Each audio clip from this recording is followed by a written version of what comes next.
கோட்பாடு பாடும் உடன்படிக்கை. ஜூன் 1829 நியூயார்க்கில் உள்ள பெட்டியல் டேவிட் விட்மார்க் தீர்க்கதரிசி ஜோசப் ஸ்மித்தின் மூலமாக கொடுக்கப்பட்ட வெளிப்படுத்துதல்.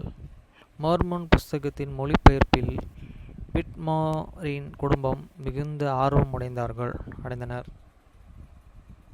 மொழிபெயர்ப்பின் வேலை பூர்த்தியாகும் வரைக்கும் வரப்போகிற புஸ்தகத்தின் பதிப்புரிமை பாதுகாக்கப்படும் வரைக்கும் அவர் தங்கியிருந்த பீட்டர் விட்மீர் மூத்தவர் வீட்டை தனது வசிக்கும் இடமாக தீர்க்கதரிசி ஏற்படுத்தி கொண்டார். அப்பணியின் உண்மை நிலைமை பற்றிய சாட்சி பெற்றிருந்த விட்மீரின் 3 மகன்கள் ஒவ்வொருவரும் தங்கள் தனிப்பட்ட கடமையை குறித்து காரியத்தில் ஆழ்ந்த அக்கறையை கொண்டவர்களானார்கள். ஒரு விண்ணப்பத்திற்கு பதிலாக எந்த வெளிப்படுத்தலும் பின்வருகிற 2 பங்குகளும் பாகங்கள் 15 மற்றும் 16 ஊரிம் மற்றும் தும்மி மூலமாக கொடுக்கப்பட்டன. பின்னர் மார்மோன் புஸ்தகத்திற்கான 3 சாட்சிகள் டேவிட் விட்மர் ஒருவனானார்.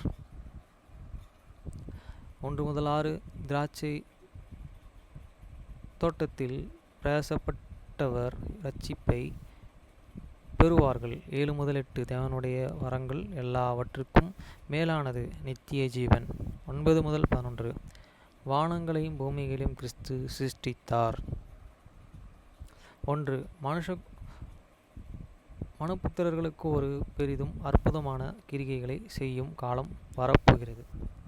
2 இதோ நானே தேவன், எனது வார்த்தைகளை செவிகொடுங்கள், அவைகள் ஜீவனும் வல்லமையும் கணங்களையும் ஊனமையும் பிரகாசிக்க இருபுறம் கருக்குள்ள பட்டயத்தை விட கூர்மையானவை, ஆகவே எனது வார்த்தைகளை செவிகொடுங்கள்.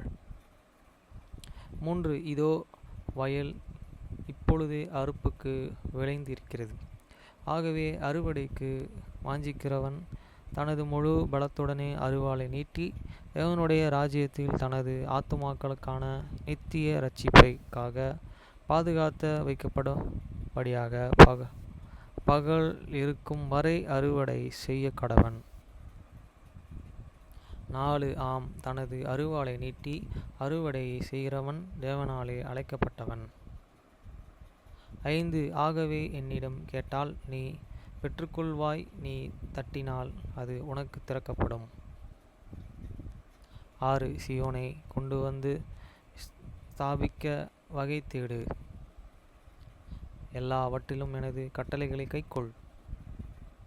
7 எனது கட்டளைகளை நீ கைக்கொண்டு முடிவு பரியந்தமும் நிலைத்திருந்தால் தேவனுடைய வரங்கள் எல்லாவற்றிலும் மேலான வரமாய் நித்திய ஜீவனை நீ பெறுவாய். 8 மேலும் அவ்வாறே நம்பி விசுவாசித்தில் எனது நாமத்தில் நீ பிதாவை கேட்டால் நீங்கள் இருவரும் கேட்டவற்றுக்கு பார்த்தவற்றுக்கும் ஒரு சாட்சியாய் இருக்கும்படி கூறுகிற பரிசுத்த ஆவியை நீ பெறுவாய். மற்றும் இந்த சந்ததிக்கு நீ மனம் திரும்புதலை பிரகடனம் செய்வாய். 9 இதோ வானங்களையும் பூமியையும் சிருஷ்டித்தவரும் இருளில் மறைத்து வைக்க முடியாத ஒரு ஒளியுமான ஜீவிக்கிற தேவகுமாரனாகிய நானே இயேசு கிறிஸ்து. 10 ஆகவே எனது சுவிசேஷத்தின் பூரணத்தை புறஜாதியரிடமிருந்து இஸ்ரவேலின் வீட்டாருக்கு நான் கொண்டு வர வேண்டும். இதோ டேவிட் உதவி செய்ய நீ அழைக்கப்பட்டு இருக்கிறாய். நீ இதை செய்து அதிலே விசுவாசமாயிருந்தால் ஆவிக்குரியவற்றிலும் உலகப்பிரகாரமானவற்றிலும் நீ ஆசீர்வதிக்கப்பட்டு இருப்பாய். உன் பலன் மிகுதியாய் இருக்கும். ஆமேன்.